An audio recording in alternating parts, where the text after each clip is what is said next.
Hey, what's up guys, my name is legoletegamer and welcome back you guys to another Call of Duty Infinite Warfare video. In today's video guys, I'm going to be bringing you the best class setup for the RVN.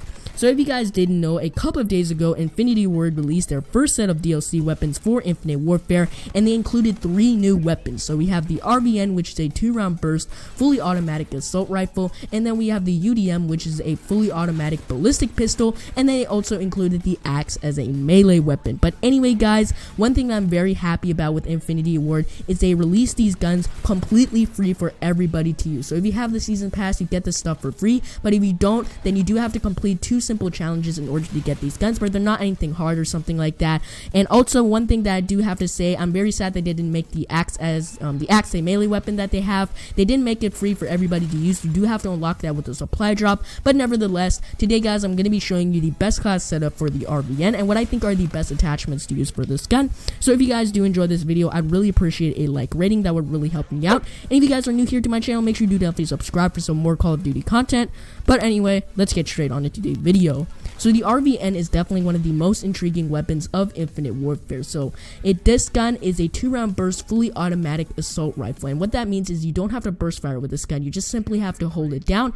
And another thing, you can switch this gun into a Kimbo mode. It's pretty much like the Type 2. I like calling this gun the big brother of the Type 2 because it pretty much has the same concept of the Type 2, except when you switch this gun to a Kimbo mode, it doesn't shoot as full auto pistols or something like that. It literally just becomes a melee weapon. It's pretty fun to use. It's actually a lot of fun to use. I mean, I've been kind of tryharding with it and stuff like that. It is a lot of fun to use, but it's not something very practical about this gun, but it is still kind of cool that you can switch into a Kimbo mode and just slap people in the face with it. It's pretty awesome. I do like the concept that they have that. But anyway guys, I need to say the RVN, it did take a couple of games to get used to this gun. I did have to change my playstyle a bit from something to a rushing. I did have to play a little bit safer and a little bit more passive. But anyway guys, I have a very good attachment setup for this gun. So right now you're seeing it on screen. I'm going to be using 3 attachments for this gun. So the first attachment is the red dot sight. Now I like using the red dot sight for enhanced accuracy with this gun because the iron sights are not very good. It's pretty much like a hybrid, the iron sights.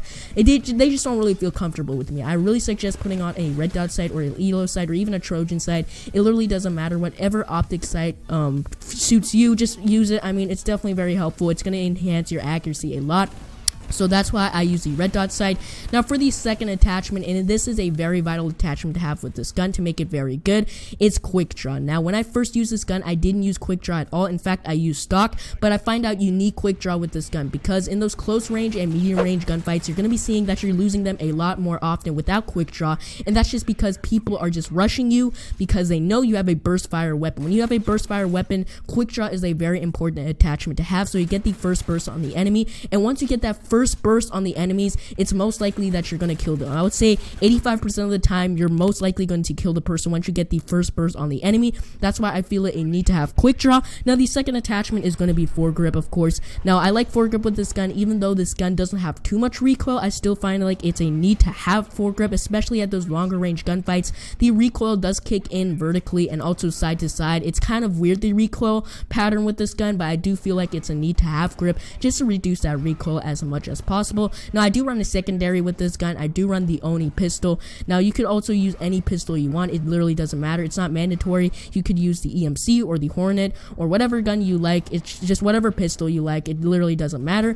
But anyway, coming in with the perks, it's going to be definitely very important to have the perks with this gun to make it very good. So the first perk is dexterity. Now dexterity is very good with this gun just because I like to reload faster, and especially if you're going to be running out of ammo really quickly because you're burst firing really quickly and you're not actually burst firing, it's shooting as a fully automatic weapon kind of, so you're going to be losing ammo very quickly, and that's why I like using dexterity to reload faster. Then also for perk 2, of course, I am going to be using scavenger to replenish my ammo. It's annoying because you don't want to pick up somebody else's gun. It is kind of annoying. I mean, if you don't want to use scavenger, that's fine, but I would highly suggest that you use scavenger so you can always keep on using the RVN.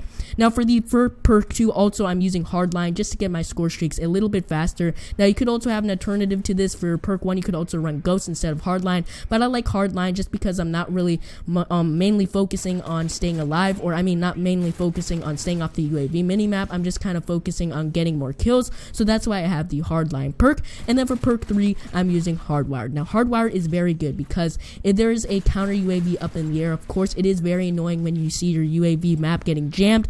That's why I don't really like I don't really like when the counter UAVs are up. That's why I like to counter that with the hardwired perk, so I can always see my minimap, because I'm a person who constantly just relies on the minimap. Once I see that red dot, I just constantly, just quickly go there, and I just really find it a need to have hardwired in this game. Now, I could also use dead silence. That's very good, but like I said, I'm not really stressing out and emphasizing on me being stealthy. I'm just kind of emphasizing on getting more kills, so that's why I'm going to be using the hardwired perk. But anyway, the RVN is definitely a very good gun in this game. Now, like I said, the first couple of games I was really crappy with this gun, and that's just because people were using SMGs and assault rifles, and they were just straight up rushing me. And that's when I first had no attachments with this gun. I do need to say, when you have no attachment with this gun, don't be dismayed, because this gun is really bad with no attachments. I do need to say that's why once you get leveling up and you get the red dot sight and also quick draw, which is a very vital attachment for this gun, you're going to be seeing that it's going to be very decent, and you're going to be melting your opponents at close range and medium range distances. But I do need to say, I'm going to be giving you guys a tip with this gun. So if you're in those medium range and longer range gunfights, you need to make sure that you can tap the trigger button. You don't want to really be shooting fully automatic, because I feel like you're not going to be really landing your shots very effectively and accurately.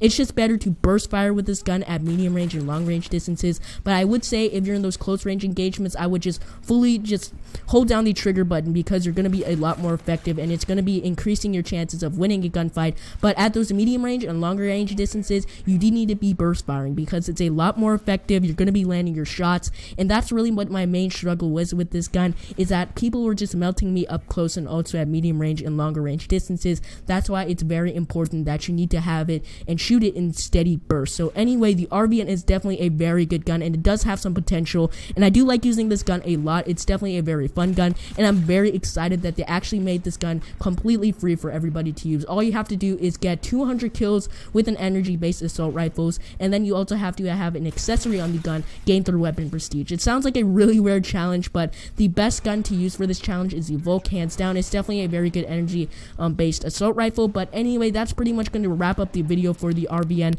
I would probably rate this gun 4 out of 5. It's a very good gun. I love using it a lot. It's just the only thing you have to watch out in medium range and longer range gunfights, because you do have to be shooting this gun in steady bursts. But anyway, that's pretty much going to do it for the video, guys. I hope you did enjoy this best class setup for the RVN. If you guys have one of the new DLC weapons and the epic variants or anything like that, make sure you do definitely tell me in the comment section down below. And if you guys do enjoy this video, make sure you do definitely subscribe for some more Call of Duty content, and I'll see you guys next time. God bless this nation. Peace out, guys. Peace.